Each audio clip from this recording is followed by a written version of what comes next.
فرض کی تیسری چوتھی رکعت میں سورہ فاتحہ کا حکم۔ بنت فاروق قریشی انڈیا سے، اگر کوئی عورت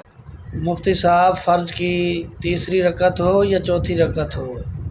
سورہ فاتحہ پڑھنا لازمی ہے، کیونکہ حکم شرعی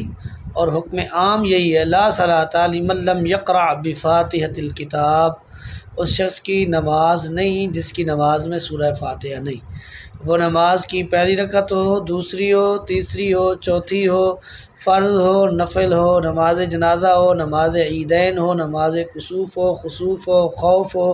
نماز کی کوئی بھی قسم ہے جس میں سورہ فاتحہ نہیں ہوگی، وہ نماز نہیں ہے، نہیں ہے، نہیں ہے۔ کیوں؟ محمد الرسول اللہ صلی اللہ علیہ وسلم نے اس کے پڑھنے کا حکم دیا ہے، کسی کو خاص یا نومینیٹ کر کے رسول اللہ صلی اللہ علیہ وسلم نے ایکسپلین نہیں کیا، بس حکم عام بیان کیا ہے کہ نماز